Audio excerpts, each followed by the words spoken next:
नमस्कार मित्रांनो मी चंद्रकांत पाटील. आपण आज या व्हिडिओमध्ये पाहणार आहोत महाराष्ट्र इमारत व बांधकाम कामगार या योजनेचा अर्ज करताना आपल्याला कुठकुठल्या प्रकारच्या अडचणी येतात आणि त्या अडचणीचे जे प्रश्न पडतात त्याचे उत्तर मी आज या व्हिडिओमध्ये तुम्हाला देणार आहे. मित्रांनो, आपल्या चॅनलला सबस्क्राईब करा. आपल्या चॅनलवरती तुम्हाला सरकारी योजनेअंतर्गत नवनवीन व्हिडिओ मिळत राहतात आणि तुमच्या मनात कुठलेही प्रश्न असतील तर चॅनलच्या खाली कमेंट करा, डिस्क्रिप्शनमध्ये कमेंट करा. नक्कीच मी तुम्हाला आन्सर देण्याचा प्रयत्न करेल. आतापर्यंत तुम्ही महाराष्ट्र इमारत बांधकाम कामगारचा फॉर्म भरला नसेल, योजनेचा अर्ज केलेला नसेल तर कशा प्रकारे अर्ज करायचा याची लिंक मी डिस्क्रिप्शनमध्ये दिलेली आहे. जाऊन तो तुम्ही व्हिडिओ पहा. व्हिडिओमध्ये पूर्ण माहिती दिलेली आहे. मित्रांनो, मला भरपूर काही असे कमेंट आले की सर आमचा अर्ज अप्रूव्ह झालेला नाही, आमचा अर्ज अजून पेंडिंगमध्ये आहे, एजंटने केलेले अर्ज अप्रूव्ह होत आहे, माझे अर्ज 6 महिने झाले अजून कसा चेक होत नाही, याची पूर्ण माहिती मी या व्हिडिओमध्ये देणार आहे. मित्रांनो, पहिले समजून घेऊया एजंटने केलेले अर्ज का लवकर मंजूर होत आहेत, एजंटने केलेले काम कसं होत आहेत. मित्रांनो,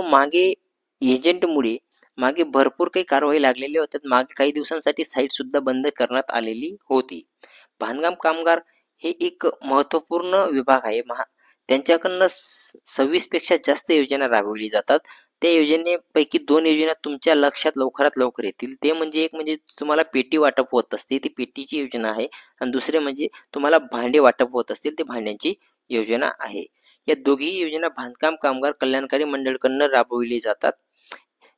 पेटी अशी आहे की बांधकाम कामगाराला त्याच्या सोयीसाठी त्या पेटीमध्ये बरेच काही साहित्य मिळतात आणि बांधकाम कामगाराला त्याच्या घरगुती वापरासाठी त्याला भांडेही मिळतात. हे दुसरी भांडीची योजना आहे. अशा बरेच काही योजना आहेत. जशी अजून एक योजना आहे जी तुमच्या लवकर लक्षात येईल. बांधकाम कामगाराच्या मुलीच्या लग्नासाठी 51,000 रुपये हे बांधकाम कामगार कल्याणकारी मंडळाकडून मिळतात.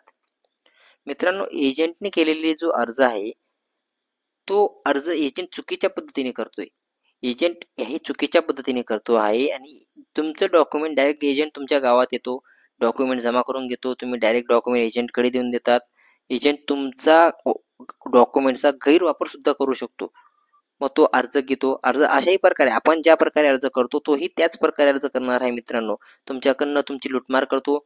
1 रुपयाचा अर्ज तुमच्याकडनं 1000 रुपये घेतो, 1200 रुपये घेतो, 1500 रुपये घेतो, 2000 रुपये घेतो. तुमची लुटमार हे अर्ज एजंटकडनं चाललेली आहे. एजंटमुळे तुम्ही सुद्धा फसू शकतात, कारण तुमचे तिथं कागदपत्र तुमचे दिलेले आहेत. आणि दुसरी गोष्ट राहिली, फॉर्म का चेक होत नाही, फॉर्म एवढ्या लवकर का चेक होत नाही.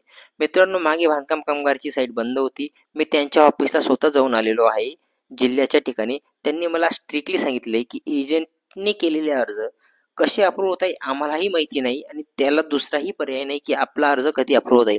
कारण की माझा स्वतः फ्रेंडचा अर्ज अजूनही पेंडिंगमध्ये आहे. तो अर्ज करून मला 3 महिन्याच्या वरती झालेला आहे. आता त्यांनी मला एक सांगितलं की सर आम्ही जो अर्ज आता आम्ही चेक करत आहोत ते डिसेंबर जानेवारीमध्ये जे अर्ज केलेली होती. मित्रांनो, 2024 डिसेंबर जानेवारीचे अर्ज ते आता चेक करत आहेत.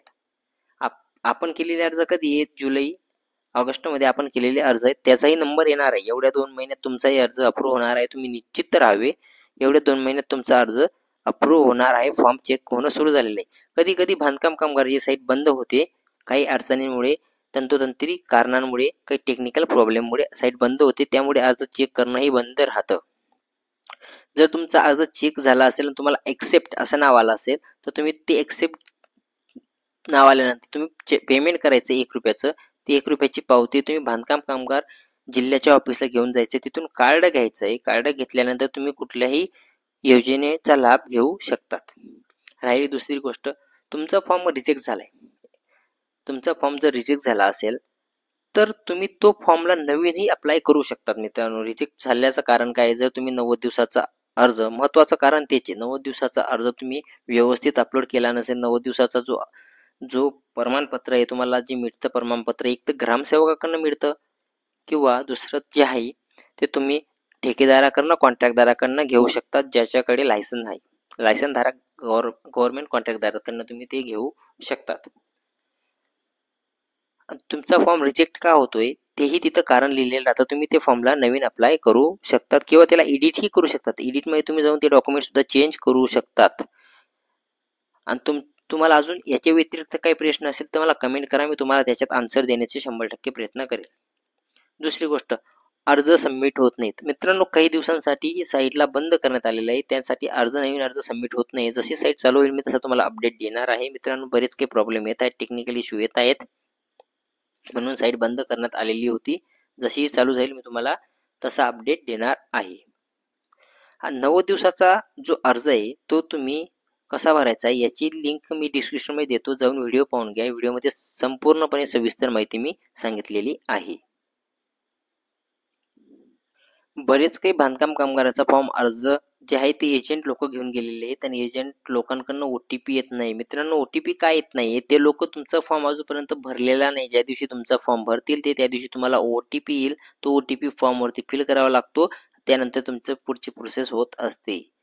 तर निश्चित राहा.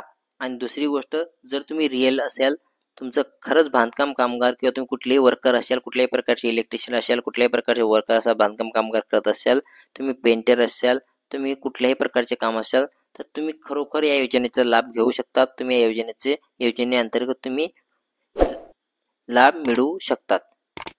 मित्रांनो, चॅनलला सबस्क्राईब करा सरकारी योजनेअंतर्गत माहितीसाठी. या व्हिडिओमध्ये एवढंच. भेटूया पुढच्या व्हिडिओमध्ये.